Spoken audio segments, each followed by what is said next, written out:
Subscribe करिए rising Uttar Pradesh को और दबाइए इस बेल आइकन को ताकि आप पाए यूपी की न्यूज अपने मोबाइल पर सबसे पहले।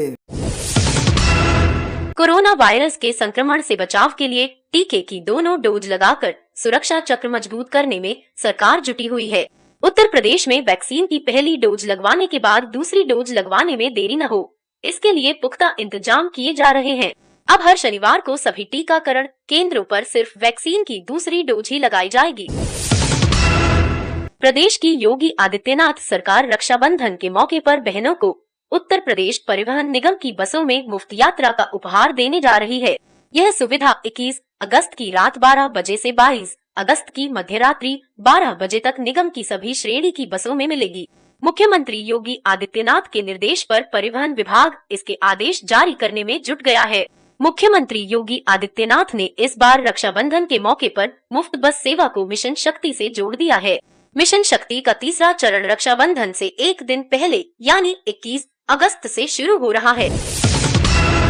प्रदेश में पहली बार आयोजित हो रही प्रिलिमिनरी एलिजिबिलिटी टेस्ट के एग्जामिनेशन शेड्यूल में एक बार फिर से फेरबदल किया गया है। अब यह परीक्षा 20 अगस्त की जगह 24 अगस्त को होगी। देर शाम उत्तर प्रदेश अधीनस्थ सेवा चयन आयोग ने परीक्षा की तारीख में बदलाव के बाबत आदेश जारी कर दिए हैं। इसमें 2 शिफ्ट में 20 लाख से भी अधिक अभ्यर्थियों के शामिल होने की उम्मीद है। उम्मीद है कि इसमें उत्तर प्रदेश से जुड़े करेंट अफेयर्स के प्रश्न जरूर पूछे जाएंगे। भारतीय किसान यूनियन के राष्ट्रीय प्रवक्ता राकेश टिकैत मेरठ में किसानों के धरने में शामिल हुए। मोदीपुरम स्थित सिवाया टोल प्लाजा पर धरने में पहुंचकर राकेश टिकैत जमकर गरजे। उन्होंने कहा कि पूरे देश में किसानों के धरने को समर्थन मिल रहा है। सिर्फ प्रधानमंत्री के आकाओं व भाजपा नेताओं और पदाधिकारियों को छोड़कर सब लोग हमारा समर्थन कर रहे हैं। उन्होंने यह भी कहा कि आगामी समय में कार्यकर्ता अपनी कमर कस ले। कानपुर के कल्याणपुर में 24 घंटे के अंदर 2 रेप के मामले दर्ज हुए हैं। पहले मामले में व्यापारी पर दुकान में झाड़ू पोछा करने वाली किशोरी ने यौन उत्पीड़न का आरोप लगाया है। गर्भवती होने पर परिजनों ने व्यापारी के खिलाफ कल्याणपुर थाने में रेप की रिपोर्ट दर्ज कराई है। वहीं दूसरे मामले में युवती से फेसबुक पर दोस्ती कर ऑटो चालक ने अपने दोस्त के साथ लखनऊ ले जाकर रेप किया। एफआईआर दर्ज कर पुलिस मामले की जांच कर रही है। कांग्रेस पार्टी के राष्ट्रीय प्रवक्ता राशिद अल्वी ने मंगलवार को मुरादाबाद में कहा कि लखनऊ और दिल्ली में देशभक्ति और देशद्रोही का सर्टिफिकेट बांटने वाले आजादी के आंदोलन के खिलाफ थे। कांग्रेस नेता ने कहा कि आरएसएस और हिंदू महासभा आजादी के आंदोलन में साथ नहीं थे। उन्होंने कहा कि आजादी की लड़ाई राष्ट्रपिता महात्मा गांधी के नेतृत्व में कांग्रेस ने लड़ी थी। प्रधानमंत्री नरेंद्र मोदी ने वीडियो कॉन्फ्रेंस के माध्यम से महोबा जिले से उज्ज्वला योजना के दूसरे चरण को लॉन्च किया। इस दौरान उन्होंने बिना नाम लिए यूपीए सरकार पर निशाना साधा। पीएम ने कहा कि पिछले 7.5 दशकों की प्रगति देखें तो हमें मालूम चलता है कि इसमें कई ऐसी चीजें हैं जो देश के लोगों को काफी पहले मिल जानी चाहिए थी। बिजली, पानी, अस्पताल, गैस, सड़क जैसी मूलभूत सुविधाओं के लिए जनता को दशकों तक इंतजार करना पड़ा। इसका सबसे ज्यादा नुकसान देश की बहनों को उठाना पड़ा। महोबा में हुए लॉन्चिंग कार्यक्रम में सीएम आदित्यनाथ योगी भी शामिल हुए। सहारनपुर से हैरान करने वाली खबर है। यह थाना गंगोह क्षेत्र के फतेहपुर ढोला गांव में एक 16 साल के लड़के ने अपने बड़े भाई को मोबाइल न दिलाने पर फावड़े से काट डाला। यही नहीं, शव के टुकड़े टुकड़े करके उसे घर में ही दफन कर दिया। 22 दिन बाद जब तेज बदबू आने लगी तो गांव वालों ने पुलिस को सूचना दी। तलाशी के बाद लड़के की पोल खुल गई। घटना ईद से 3 दिन पहले की बताई जा रही है। भाजपा सांसद डॉक्टर रीता बहुगुणा जोशी का घर जलाने के आरोपित पूर्व विधायक जितेंद्र सिंह बबलू की सदस्यता निरस्त कर दी गई है। महज 6 दिन पहले ही भाजपा में शामिल हुए बसपा के दागी पूर्व विधायक जितेंद्र सिंह बबलू को लेकर रीता बहुगुणा जोशी ने आपत्ति जताई थी। पिछले दिनों लखनऊ आए राष्ट्रीय अध्यक्ष जेपी नड्डा से मुलाकात कर रीता जोशी ने इस मामले को रखा। भाजपा प्रदेश अध्यक्ष स्वतंत्र देव सिंह ने बबलू की सदस्यता रद्द कर दी। रामपुर के सांसद आजम खां और उनके बेटे अब्दुल्ला आजम को सुप्रीम कोर्ट से जमानत तो मिल गई, लेकिन इसके बाद भी सीतापुर जेल से उनकी रिहाई संभव नहीं है। दरअसल अब्दुल्ला आजम के खिलाफ अभी पासपोर्ट मामले में भी सुप्रीम कोर्ट से जमानत होना बाकी है। इसी तरह आजम खां की शत्रु संपत्ति के मामले में जमानत खारिज हो चुकी है। जल निगम भर्ती घोटाले में भी उनकी जमानत अर्जी मंजूर होना बाकी है। ऐसे में उनकी जेल से रिहाई अभी संभव नहीं है। भ्रष्टाचार, सरकारी कामकाज में अनियमितता और आम जन की शिकायतों समस्याओं की उपेक्षा पर मुख्यमंत्री योगी आदित्यनाथ का प्रहार जारी है। वाराणसी में चकबंदी में हुई अनियमितता पर सख्त रुख अपनाते हुए उन्होंने उप संचालक चकबंदी व बंदोबस्त अधिकारी चकबंदी सहित महकमे के 7 कार्मिकों को निलंबित करने का निर्देश दिया है। मंडलायुक्त वाराणसी को मामले की विस्तृत जांच करने का निर्देश दिया है। शिकायतकर्ता को खरीदी गई भूमि या उसके बराबर जमीन पर तत्काल कब्जा दिलाने का निर्देश भी दिया है।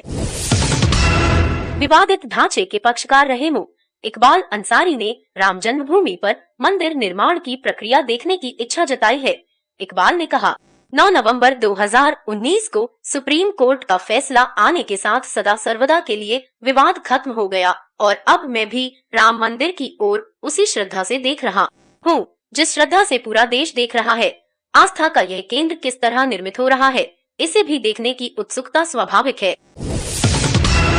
दिल्ली से सटे यूपी के गौतम बुद्ध नगर में बनाए जा रहे देश के सबसे बड़े नोएडा इंटरनेशनल एयरपोर्ट को लेकर मंगलवार को बड़ी खबर आई है।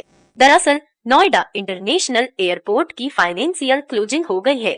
Yamuna international airport limited, Noida international airport limited और भारतीय स्टेट बैंक के अधिकारियों ने हस्ताक्षर किए।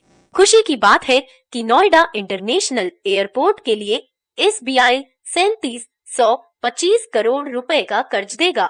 विकासकर्ता company Zurich airport international AG 2500 crore रुपए एयरपोर्ट में निवेश करेगी। प्रदेश में बाढ़ के कारण हालात चिंताजनक बने गए हैं। प्रयागराज में गंगा यमुना ने खतरे का निशान पार कर लिया। इसके साथ ही नदियों के किनारे बसे सैकड़ों गांव बाढ़ के पानी से घिर गए। बनारस, चित्रकूट, हमीरपुर, जालौन, कानपुर देहात सहित कई जिलों में नदियों का जलस्तर बढ़ने से जलधार गांव घेर कर ग्रामीणों को डरा रही है। इटावा और औरैया में सोमवार को बाढ़ के हालात और राहत कार्यों का जायजा लेने के दूसरे दिन मुख्यमंत्री योगी आदित्यनाथ ने हमीरपुर और जालौन जिले के भी बाढ़ प्रभावित इलाकों का हवाई सर्वेक्षण किया। समाजवादी पार्टी के राष्ट्रीय अध्यक्ष अखिलेश यादव ने उत्तर प्रदेश में बाढ़ की भयानक आपदा के प्रति चिंता व्यक्त करते हुए कहा कि शासन प्रशासन को तत्काल बाढ़ पीड़ितों की मदद युद्धस्तर पर करना चाहिए। बाढ़ के बहाने अखिलेश ने सीएम योगी पर तंज भी कसा। बोले, अभी तक मुख्यमंत्री सिर्फ हवाई सर्वेक्षण कर रहे हैं, जमीन पर कोई राहत नहीं पहुंच रही है। बुंदेलखंड पूर्वांचल में बाढ़ ने तबाही मचा दी है। हजरतगंज कोतवाली में भाजपा विधायक अजय सिंह ने आम आदमी पार्टी के सांसद संजय सिंह के खिलाफ मानहानि और छवि धूमिल करने का आरोप लगाते हुए मुकदमा दर्ज कराया है। संजय सिंह के खिलाफ मुकदमा दर्ज कर पुलिस मामले की जांच कर रही है।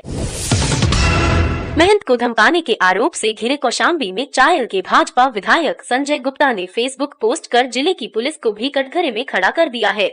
फेसबुक पर वायरल हो रहे बयान में उन्होंने कहा है कि जिले में प्रतापगढ़ के रास्ते शराब की तस्करी की जा रही है, इसकी जांच हो रही है। बहरहाल मामला संज्ञान में आने के बाद विधायक की इस बात को पुलिस अधिकारी सिरे से खारिज कर रहे हैं। राज्य सरकार ने महात्मा गांधी राष्ट्रीय ग्रामीण रोजगार गारंटी योजना मनरेगा के तहत 1278 पदों पर होने वाली भर्ती प्रक्रिया में गड़बड़ी की शिकायत के बाद इसे निरस्त कर दिया है। भर्ती के लिए अब नए सिरे से विज्ञापन निकालकर आवेदन लिए जाएंगे और लिखित परीक्षा व साक्षात्कार के बाद चयन होगा। पीआरडी जवानों को अपनी ड्यूटी के लिए अब अधिकारियों व बाबुओं के चक्कर नहीं लगाने पड़ेंगे। जल्द ही पीआरडी जवानों की ड्यूटी ऑनलाइन लगेगी। यूपी डेस्को ने विभाग के लिए इसके लिए सॉफ्टवेयर विकसित किया है। इससे पीआरडी के सक्रिय जवानों की रोटेशन में ड्यूटी मिलेगी और ड्यूटी बंटवारे में पारदर्शिता आएगी। जवानों की ऑनलाइन ड्यूटी लगाए जाने के ट्रायल के लिए 6 जिलों लखनऊ, सोनभद्र, औरैया, बरेली, गोरखपुर व बुलंदशहर का चयन किया गया है। ट्रायल के बाद फिर इसे सभी जिलों में लगाया जाएगा। इलाहाबाद हाईकोर्ट ने मिड डे मील की राशि छात्रों अभिभावकों के बैंक खाते में जमा करने में घोटाले को लेकर दाखिल जनहित याचिका पर राज्य सरकार से जानकारी मांगी है। यह आदेश कार्यवाहक मुख्य न्यायाधीश एम.एन. भंडारी एवं न्यायमूर्ति एस.सी. शर्मा की खंडपीठ ने प्राची त्रिपाठी व 9 अन्य विधि छात्र छात्राओं की याचिका पर दिया।